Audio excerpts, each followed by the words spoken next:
நாதமுனிகளுக்கு அடுத்த ஆச்சாரியர் உய்யக்கொண்டார். புண்டரீகாட்சர்னு அவருக்கு இயற்பெயர். உய்யக்கொண்டார்ங்கிறது பட்டப்பெயர். திருவரங்கத்துக்கு அருகிலே இந்த பிராந்தத்திலேயே இருக்கக்கூடிய திருவள்ளரை என்னும் திவ்யதேசத்துக்காரர். ராமானுஷர் 1017 அவதரிச்சிருந்தாலும் 823 அவதரித்த நாதமுனிகள் காலத்திலேயே ராமானுஜ விக்கிரகம் உண்டு. அந்த விக்கிரகத்தை அவர் தன் சிஷ்யர் உய்யக்கொண்டார் இடத்துல கொடுத்துட்டார்.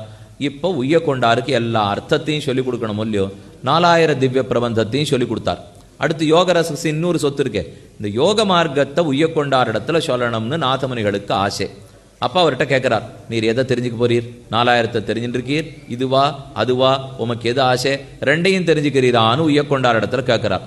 அப்போ உய்யக்கொண்டார் சமாதானம் சொல்றார், பிணம் கிடக்க மனம் புணர்வாருண்டோ. இது அவர் நாதமுனிகள் இடத்துல சொன்னது. பிணம் கிடக்கும் போது அந்த வீட்டில் யாரானு திருமண பேச்சு எடுப்பார்களா? யாரானு ஒரு பிராணம் எடுத்து கிடக்கிறான்னு சொன்னா திருமணத்தை பத்தி பேசுவாளா? அதை போல உய்யக்கொண்டார் சொன்னாராம், பிணங்கிணக்க மனம் புணர்வார் உண்டோ. மனம் புணர்தல் ஓர் பெண்ணும் ஓர் ஆணும் கூடுதல், இதான மனம் புணர்தல். யோக மார்க்கத்தாலே ஒரு ஜீவாத்மா பரமாத்மாவோட கூடலாம், பல ஜீவாத்மாக்கள் பரமாத்மாவோட கூட முடியாது. ஒரு ஜீவாத்மா யோக மார்க்கத்தால் பரமாத்மாவோட கூடுறதுக்கு முடியும்.